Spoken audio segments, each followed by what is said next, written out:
ಎಲ್ಲರಿಗೂ ನಮಸ್ಕಾರ. ನಾನು ಇವತ್ತಿನ ವಿಡಿಯೋದಲ್ಲಿ ಬಿಸಿ ಅನ್ನ ಮುದ್ದೆಗೆ ತುಂಬಾ ಬೆಸ್ಟ್ ಕಾಂಬಿನೇಷನ್ ಆಗಿರೋಂಥ ಹುರಿದ ಹುರುಳಿಕಾಳು ಬಸ್ಸಾಂಬಾರನ್ನ ಹೇಗೆ ಮಾಡೋದು ಅಂತ ತೋರಿಸ್ತಾ ಇದ್ದೀನಿ. ಟೇಸ್ಟ್ ಅಂತೂ ತುಂಬಾ ಚೆನ್ನಾಗಿರುತ್ತೆ. ಚಳಿಗಾಲದಲ್ಲಂತೂ ಬೆಸ್ಟ್ ಬಸ್ಸಾಂಬಾರ್ ಇದು. ಬಸ್ಸಾಂಬಾರನ್ನ ಮಾಡೋದಂತೂ ತುಂಬಾ ಸಿಂಪಲ್ಲು. ಹುರಿದಿರೋಂಥ ಹುರುಳಿಕಾಳನ್ನು ಹಾಕಿ ಈ ಸಾಂಬಾರನ್ನ ಮಾಡೋ ಅಂಥದ್ದು. ಟೇಸ್ಟ್ ಅಂತೂ ತುಂಬಾ ಚೆನ್ನಾಗಿರುತ್ತೆ. ನೀವು ಒಂದ್ಸಲ ಟ್ರೈ ಮಾಡಿ. ಇದೇ ರೀತಿ ಈಸಿ ಆ್ಯಂಡ್ ಕ್ವಿಕ್ ರೆಸಿಪೀಸ್ಗೋಸ್ಕರ ಶಾಲಿನಿ ಕೈಪಾಕ ಚಾನಲ್ನ ದಯವಿಟ್ಟು ಸಬ್ಸ್ಕ್ರೈಬ್ ಮಾಡಿಕೊಂಡು ಸಪೋರ್ಟ್ ಮಾಡಿ. ಪಕ್ಕದಲ್ಲಿರೋ ಬೆಲ್ ಐಕನನ್ನು ಪ್ರೆಸ್ ಮಾಡಿ. ಬನ್ನಿ ಇವಾಗ ಹೇಗೆ ಮಾಡೋದು ಅಂತ ನೋಡೋಣ. ಮೊದಲು ಇಲ್ಲಿ ಒಂದು ಕುಕ್ಕರ್ಗೆ 1 ಬೌಲ್ ಆಗೋಷ್ಟು ಹುರುಳಿಕಾಳನ್ನು ಹಾಕ್ಕೊಳ್ತಾ ಇದ್ದೀನಿ. ನೀವು ಜಾಸ್ತಿ ಕ್ವಾಂಟಿಟಿಲಿ ಬೇಕು ಅಂದರೆ ಹುರುಳಿಕಾಳನ್ನು ಜಾಸ್ತಿ ಹಾಕೋಬೇಕು. ಇವಾಗ ನೋಡಿ, ಒಲೆ ಮೇಲೆ ಸ್ಟವ್ ಆನ್ ಮಾಡಿ ಇಟ್ಕೊಂಡು ಒಂದು 2 ರಿಂದ 3 ನಿಮಿಷ ಲೈಟಾಗಿ ಕಲರ್ ಚೇಂಜ್ ಆಗಿ ಚಿಟಪಟ ಅಂತ ಸಿಡಿಯೋವರೆಗೂ ಫ್ರೈ ಮಾಡ್ಕೋಬೇಕು, ಹುರ್ಕೋಬೇಕು. ಒಂದು 4 ರಿಂದ 5 ನಿಮಿಷ ಲೋ ಟು ಮೀಡಿಯಮ್ ಫ್ಲೇಮಲ್ಲಿ ಹುರ್ಕೊಂಡ್ರೆ ಸಾಕು. ನೋಡಿ, ಈ ರೀತಿ ಲೈಟಾಗಿ ಕಲರ್ ಚೇಂಜ್ ಆಗಬೇಕು. ತುಂಬ ಕಲರು ಡಾರ್ಕ್ ಆಗೋವರೆಗೂ ಸೀಸ್ಕೋಬೇಡಿ, ಟೇಸ್ಟ್ ಚೆನ್ನಾಗಿರಲ್ಲ. ಇವಾಗ ಹುರಿದು ಆಗಿದೆ, ಎತ್ತಿಟ್ಕೊಳ್ತಾ ಇದ್ದೀನಿ. ಈ ಹುರುಳಿಕಾಳನ್ನು ಒಂದು ಸಲ ಚೆನ್ನಾಗಿ ತೊಳ್ಕೊಬೇಕು. ತಣ್ಣೀರನ್ನು ಹಾಕ್ಕೊಂಡು ಒಂದು ಸಲ ಚೆನ್ನಾಗಿ ತೊಳ್ಕೊಂಡ್ರೆ ಆಯಿತು. ಈ ರೀತಿ ಮಾಡಿ ಒಂದು ಸಲ ಟೇಸ್ಟು ತುಂಬಾ ಚೆನ್ನಾಗಿರುತ್ತೆ. ಇವಾಗ ಹುರುಳಿಕಾಳು ಬೇಯೋದಕ್ಕೆ ಬೇಕಾದಷ್ಟು ನೀರು, ಚಿಕ್ಕ ಸೈಜ್ದು 2 ಟೊಮೆಟೊ ಹಾಕ್ಕೊಳ್ತಾ ಇದ್ದೀನಿ. ಹುಣಸೆ ಹಣ್ಣಿನ ರಸನೂ ಕೂಡ ಹಾಕ್ತೀವಿ. ಟೊಮೆಟೊ ನೋಡಿ ಹಾಕ್ಕೊಳ್ಳಿ. ಸ್ವಲ್ಪ ಉಪ್ಪನ್ನು ಹಾಕಿ ಚೆನ್ನಾಗಿ ಮಿಕ್ಸ್ ಮಾಡಿ ಒಂದು 3 ರಿಂದ 4 ವಿಷಲ್ ಹಾಕಿಸ್ಕೋಬೇಕು. ಹುರುಳಿಕಾಳು ಸಾಫ್ಟಾಗಿ ಬೇಯಬೇಕು. ಆ ರೀತಿ ಬೇಯಿಸ್ಕೊಂಡು ಇವಾಗ ನೋಡಿ, ಇಲ್ಲಿ ಚಿಕ್ಕ ಸೈಜ್ದು ನೆಲ್ಲಿಕಾಯಿ ಗಾತ್ರದಷ್ಟು ಹುಣಸೆ ಹಣ್ಣನ್ನು ನೆನೆಯೋದಕ್ಕೆ ಇಟ್ಕೊಳ್ತಾ ಇದ್ದೀನಿ.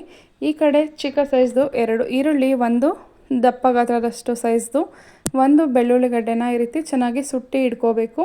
ಈ ರೀತಿ ಸುಟ್ಟಿ ಮಾಡೋದ್ರಿಂದ ಟೇಸ್ಟು ತುಂಬಾ ಚೆನ್ನಾಗಿರುತ್ತೆ.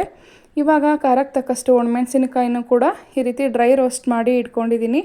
ಇವಾಗ ಹುರುಳಿಕಾಳು ಕೂಡ ತುಂಬಾ ಪರ್ಫೆಕ್ಟಾಗಿ ತುಂಬ ಸಾಫ್ಟಾಗಿ ಬೆಂದಿದೆ. ನಾನಿಲ್ಲಿ 4 ವಿಷಲ್ ಹಾಕಿಸ್ಕೊಂಡಿದ್ದೀನಿ. ಈ ರೀತಿ ಕೈಯಲ್ಲಿ ಮುಟ್ಟು ನೋಡಿದಾಗ ಈ ರೀತಿ ಸಾಫ್ಟಾಗಿ ಬೇಯಬೇಕು. ಇಲ್ಲಾಂದರೆ ಮತ್ತೆ 1 ಅಥವಾ 2 ವಿಷಲ್ನ ಹಾಕಿಸ್ಕೊಳ್ಳಿ. ಇವಾಗ ಇದನ್ನು ನೀರು ಮತ್ತು ಕಾಳು ಟೊಮೆಟೊನ ಸಪ್ರೇಟ್ ಮಾಡಿ ಇಟ್ಕೋಬೇಕು. ನೋಡಿ, ಇವಾಗ ಸಪ್ರೇಟ್ ಮಾಡಿ ಇಟ್ಕೊಂಡಿದ್ದೀನಿ. ಇವಾಗ ಮಿಕ್ಸರ್ ಜಾರ್ಗೆ ಸುಟ್ಟಿಟ್ಕೊಂಡಿರೋವಂಥ ಬೆಳ್ಳುಳ್ಳಿ ಎಸ್ಳನ್ನು ಹಾಕ್ಕೊಳ್ತಾ ಇದ್ದೀನಿ. ಈರುಳ್ಳಿನ ಕೂಡ ಹಾಕ್ಕೊಳ್ತಾ ಇದ್ದೀನಿ. ಮೊದಲೇ ನೆನೆಸಿಟ್ಕೊಂಡಿದ್ವಲ್ಲ ಹುಣಸೆಹಣ್ಣು ಮತ್ತು ನೀರನ್ನು ಕೂಡ ಹಾಕ್ಕೊಳ್ತಾ ಇದ್ದೀನಿ. ಒಂದು 4 ಸ್ಪೂನ್ ಆಗೋಷ್ಟು ಬೇಯಿಸಿಟ್ಕೊಂಡಿರೋಂಥ ಹುರುಳಿಕಾಳು ಮತ್ತು ಟೊಮೆಟೊನ ಹಾಕ್ಕೊಂಡು, ಖಾರಕ್ಕೆ ತಕ್ಕಷ್ಟು ಒಣಮೆಣ್ಸಿನ್ಕಾಯಿನ ಹುರಿದು ಇಟ್ಕೊಂಡಿದ್ವಲ್ಲ ಅದನ್ನು ಕೂಡ ಹಾಕ್ಕೊಂಡು, 1 ಸ್ಪೂನ್ ಆಗೋಷ್ಟು ಜೀರಿಗೆ ಹಾಕ್ಕೊಳ್ತಾ ಇದ್ದೀನಿ. ಒಂದು 6 ರಿಂದ 7 ಕಾಳಷ್ಟು ಮೆಣಸನ್ನು ಹಾಕ್ಕೊಳ್ತಾ ಇದ್ದೀನಿ. ಒಂದು 1/4 ಹಿಡಿಯೋಷ್ಟು ಕೊತ್ತಂಬರಿ ಸೊಪ್ಪನ್ನು ಹಾಕ್ಕೊಂಡು, ರುಬ್ಬೋದಕ್ಕೆ ಬೇಕಾದಷ್ಟು ನೀರನ್ನು ಹಾಕ್ಕೊಂಡು ಈ ರೀತಿ ನೈಸಾಗಿ ರುಬ್ಬಿ ಇಟ್ಕೋಬೇಕು. ಇವಾಗ ಒಂದು 1/4 ಹಿಡಿಯೋಷ್ಟು ಹಸಿ ತೆಂಗಿನಕಾಯಿ ತುರಿನ ಹಾಕ್ಕೊಂಡು ಸ್ವಲ್ಪ ನೀರನ್ನು ಹಾಕ್ಕೊಂಡು ರುಬ್ಬಿ ಇಟ್ಕೊಳ್ತಾ ಇದ್ದೀನಿ. ಈ ರೀತಿ ತೆಂಗಿನಕಾಯಿನ ಹಾಕಿ ಬಸ್ಸಾಂಬಾರನ್ನ ಮಾಡಿ ಟೇಸ್ಟು ತುಂಬಾ ಚೆನ್ನಾಗಿರುತ್ತೆ. ಇವಾಗ ಈ ಕಡೆ ಸಾಂಬಾರಿಗೆ ಒಗ್ಗರಣೆ ಮಾಡ್ಕೊಳ್ಳೋಣ. ಒಂದು ಪಾತ್ರೆಗೆ ಒಂದು 2 ರಿಂದ 3 ಸ್ಪೂನ್ ಎಣ್ಣೆ ಹಾಕ್ಕೊಂಡು, ಸಾಸಿವೆ, ಕರ್ಬೇವಿನ ಸೊಪ್ಪು, ಒಣಮೆಣ್ಸಿನ್ಕಾಯಿ ಹಾಕ್ಕೊಂಡು, ಜಜ್ಜಿಟ್ಕೊಂಡಿರೋಂಥ ಒಂದು 7 ರಿಂದ 8 ಎಸ್ಳು ಬೆಳ್ಳುಳ್ಳಿನ ಹಾಕ್ಕೊಂಡು ಚೆನ್ನಾಗಿ ಒಂದು 2 ರಿಂದ 3 ನಿಮಿಷ ಫ್ರೈ ಆದಮೇಲೆ ರುಬ್ಬಿಟ್ಕೊಂಡಿರೋ ಅಂಥ ಮಸಾಲಾನ ಹಾಕ್ಕೊಂಡು ಚೆನ್ನಾಗಿ ಫ್ರೈ ಮಾಡ್ಕೋಬೇಕು. ಒಂದು 2 ರಿಂದ 3 ನಿಮಿಷ ಈ ರೀತಿ ಹಸಿ ವಾಸನೆ ಹೋಗೋವರೆಗೂ ಫ್ರೈ ಮಾಡ್ಕೊಂಡಾದಮೇಲೆ ಸಪ್ರೇಟ್ ಮಾಡಿ ಇಟ್ಕೊಂಡಿರ್ತೀವಲ್ಲ ಆ ರಸನ ಹಾಕೋಬೇಕು. ಇವಾಗ ನಿಮಗೆ ಸಾಂಬಾರು ಎಷ್ಟು ಬೇಕು ನೋಡಿಕೊಂಡು ಸಾಂಬಾರು ಕನ್ಸಿಸ್ಟೆನ್ಸಿ ತಕ್ಕನಾಗಿ ನೀರನ್ನು ಸೇರಿಸ್ಕೊಳ್ತಾ ಇದ್ದೀನಿ. ನಾನಿಲ್ಲಿ ತುಂಬ ತೆಳುವಾಗಿ ಮಾಡ್ಕೊಳ್ತಾ ಇಲ್ಲ ಅಥವಾ ತುಂಬ ಗಟ್ಟಿಯಾಗಿಯೂ ಕೂಡ ಮಾಡ್ಕೊಳ್ತಾ ಇಲ್ಲ. ಬಸ್ಸಾಂಬಾರು ನಿಮಗೆ ಯಾವ ಕನ್ಸಿಸ್ಟೆನ್ಸಿಲಿ ಬೇಕೋ ಆ ಕನ್ಸಿಸ್ಟೆನ್ಸಿಲಿ ಮಾಡಿಕೊಂಡು ಚೆನ್ನಾಗಿ ಕುದಿಯೋದಕ್ಕೆ ಬಿಡಬೇಕು. ನೋಡಿ, 4 ನಿಮಿಷ ಬಿಟ್ಟರೆ ಸಾಕು. ಈ ರೀತಿ ಚೆನ್ನಾಗಿ ಕುದೀತಾ ಇರುತ್ತೆ. 1 ಕುದಿ ಬಂದಾಗ ರುಚಿ ನೋಡಿಕೊಂಡು ಉಪ್ಪನ್ನು ಹಾಕೋಬೇಕು. ಮೊದಲೇ ಕಾಳಿಗೆ ಬೇಯೋದಕ್ಕೆ ಉಪ್ಪನ್ನು ಹಾಕಿರ್ತೀವಿ. ನೋಡಿ, ಉಪ್ಪನ್ನು ಹಾಕ್ಕೊಳ್ಳಿ. ಉಪ್ಪನ್ನು ಹಾಕಿ ಚೆನ್ನಾಗಿ ಮಿಕ್ಸ್ ಮಾಡ್ಕೋಬೇಕು. ಸುತ್ತ ನೊರೆ ಹೋಗೋವರೆಗೂ ಒಂದು 4 ರಿಂದ 5 ನಿಮಿಷ ಲೋ ಟು ಮೀಡಿಯಮ್ ಫ್ಲೇಮಲ್ಲಿ ಇಟ್ಕೊಂಡು ಕುದಿಸ್ಕೋಬೇಕು. ಇವಾಗ ಕಾಳನ್ನು ಒಗ್ಗರಣೆ ಮಾಡ್ಕೊಳ್ಳೋಣ.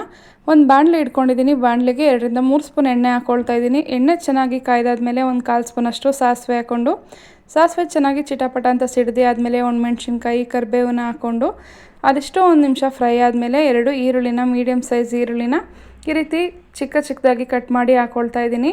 ಪಲ್ಯಕ್ಕೆ ಈ ರೀತಿ ಈರುಳ್ಳಿನ ಈ ರೀತಿ ಚಿಕ್ಕದಾಗಿ ಕಟ್ ಮಾಡಿಕೊಂಡ್ರೆ ಟೇಸ್ಟ್ ಚೆನ್ನಾಗಿರುತ್ತೆ. ಇವಾಗ ಒಂದು 2 ರಿಂದ 3 ನಿಮಿಷ ಈರುಳ್ಳಿ ಸ್ವಲ್ಪ ಸಾಫ್ಟ್ ಆಗೋವರೆಗೂ ಫ್ರೈ ಮಾಡ್ಕೊಂಡೆ ಆದಮೇಲೆ ಬೇಯಿಸ್ಕೊಂಡಿರೋವಂಥ ಹುರುಳಿಕಾಳನ್ನು ಹಾಕ್ಕೊಳ್ತಾ ಇದ್ದೀವಿ. ಮೊದಲೇ ಸಾಫ್ಟಾಗಿ ಬೇಯಿಸ್ಕೊಂಡಿರ್ತೀವಿ. ಇವಾಗ ಒಂದು 2 ನಿಮಿಷ ಫ್ರೈ ಮಾಡಿಕೊಂಡ್ರೆ ಸಾಕು. ಹುರುಳಿಕಾಳು ಸ್ವಲ್ಪ ಸಪ್ಪೆ ಅಂತ ಅನಿಸಿದ್ರೆ ಸ್ವಲ್ಪ ಉಪ್ಪನ್ನ ಹಾಕ್ಕೊಳ್ಳಿ. ಟೇಸ್ಟ್ ನೋಡಿ ಹಾಕ್ಕೊಳ್ಳಿ. ಉಪ್ಪು ಬೇಡ ಅಂದರೆ ಸ್ಕಿಪ್ ಮಾಡಿ. ಇವಾಗ ಒಂದು 2 ರಿಂದ 3 ನಿಮಿಷ ಫ್ರೈ ಮಾಡ್ಕೋಬೇಕು. ಅದರಲ್ಲಿರೋ ಅಂಥ ನೀರಿನ ಅಂಶ ಸ್ವಲ್ಪ ಡ್ರೈ ಆಗೋವರೆಗೂ ಚೆನ್ನಾಗಿ ಫ್ರೈ ಮಾಡ್ಕೊಂಡಾದಮೇಲೆ ಹಸಿ ತೆಂಗಿನಕಾಯಿ ತುರಿನ ಹಾಕ್ಕೊಳ್ತಾ ಇದ್ದೀನಿ. ನೀವು ತೆಂಗಿನಕಾಯಿ ತುರಿ ಬೇಡ ಅಂದರೆ ಸ್ಕಿಪ್ ಮಾಡಿ, ಹಾಕಿದ್ರೆ ತುಂಬಾ ಚೆನ್ನಾಗಿರುತ್ತೆ. ಇವಾಗ ನೋಡಿ ತೆಂಗಿನಕಾಯಿ ತುರಿ ಹಾಕಿದ್ಮೇಲೆ ಸ್ಟವ್ ಆಫ್ ಮಾಡಿ ಚೆನ್ನಾಗಿ ಒಂದು ಸಲ ಮಿಕ್ಸ್ ಮಾಡ್ಕೊಂಡ್ರೆ ಆಯಿತು. ಹುರುಳಿಕಾಳು ಪಲ್ಯ ರೆಡಿ ಆಗುತ್ತೆ. ಈ ಕಡೆ ಸಾಂಬಾರು ಕೂಡ ಚೆನ್ನಾಗಿ ಕುದ್ದಿದೆ ನೋಡಿ. ಈ ರೀತಿ ಸುತ್ತ ನೊರೆ ಹೋಗೋವರೆಗೂ ಚೆನ್ನಾಗಿ ಕುದಿಸ್ಕೊಂಡ್ರೆ ಹುರಿದ ಹುರುಳಿಕಾಳು ಬಸ್ಸಾರು ಪಲ್ಯ ರೆಡಿ. ನೀವು ಒಂದು ಸಲ ಟ್ರೈ ಮಾಡಿ. Thank you for watching.